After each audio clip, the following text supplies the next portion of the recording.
The man who may have prevented nuclear war. It was just after midnight. A Soviet military officer was sitting in front of a wall of glowing screens. Outside, the world was asleep. Families were dreaming. Children were safe in their beds.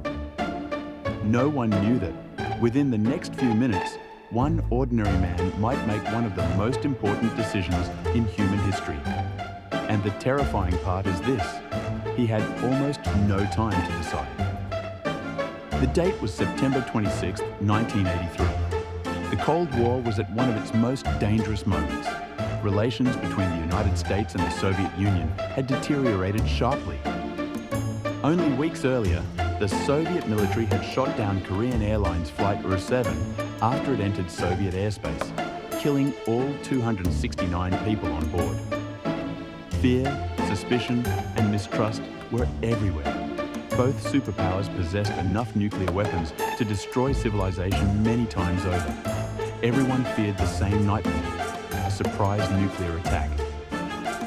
To reduce the chance of being caught off guard, the Soviet Union had built an early warning satellite system. Its job was simple: detect incoming American missiles as quickly as possible. If an attack was confirmed, military leaders would have only minutes to respond. That night, Lieutenant Colonel Stanislav Petrov was the duty officer responsible for monitoring the system. His shift began like countless others. Nothing unusual, nothing dramatic. Until suddenly, the alarm sounded. A bright warning appeared on the screen. One American intercontinental ballistic missile had been launched. Moments later, the system reported more launches, 5 missiles in total.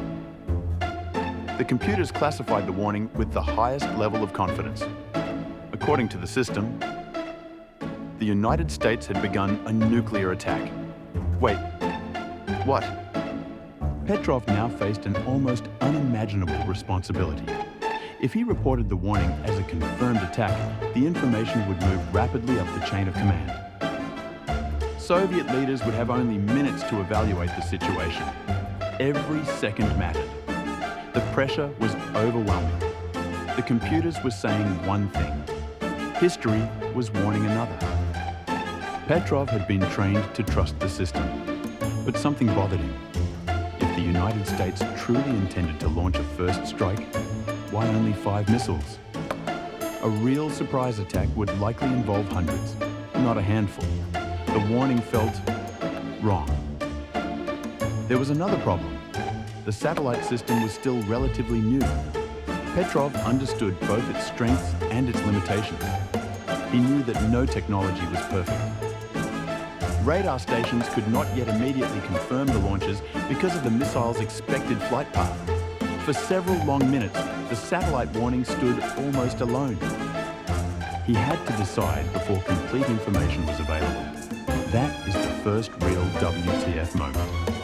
One of the most consequential decisions of the Cold War was made not with certainty, but with incomplete evidence. Petrov chose not to report the alert as a confirmed nuclear attack.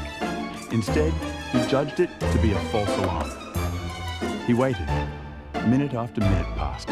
No explosions, no additional missile waves, no confirmation from ground-based radar. Eventually, it became clear. There had been no attack.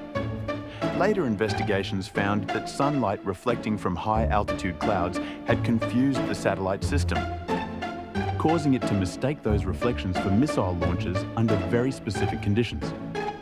The computers had not lied. They had misinterpreted what they were seeing, just as humans sometimes do. Another astonishing realization. The chain of events began not with enemy missiles, but with sunlight, ordinary sunlight. Petrov's actions have often been described as preventing nuclear war. History is more complicated than that. We cannot know with certainty what Soviet leaders would have done had he reported the alert differently.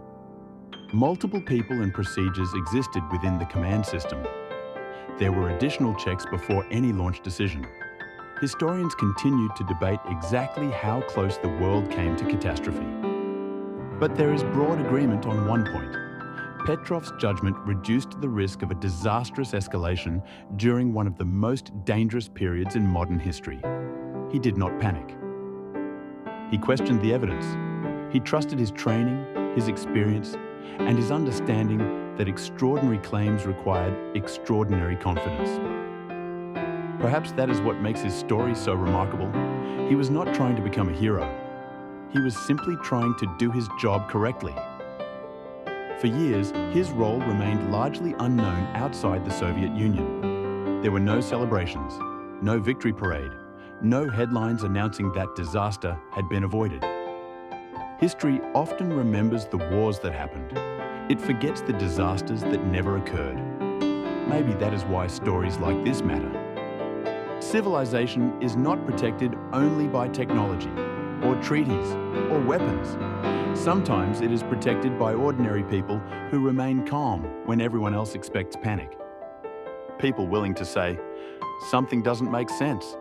People willing to wait one more minute, to ask one more question, to refuse certainty when certainty has not yet been earned.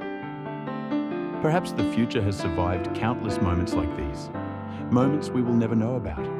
Quiet decisions made in anonymous rooms by people whose names never appeared in history books. And maybe the greatest turning points in history are not always the battles we remember.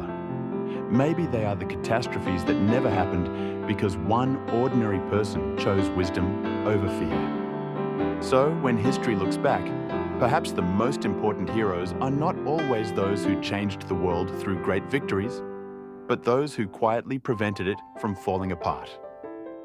If this story reminded you how much can depend on one person's judgment, subscribe. Every single day, we uncover another hidden truth about reality, science, space, and the human mind.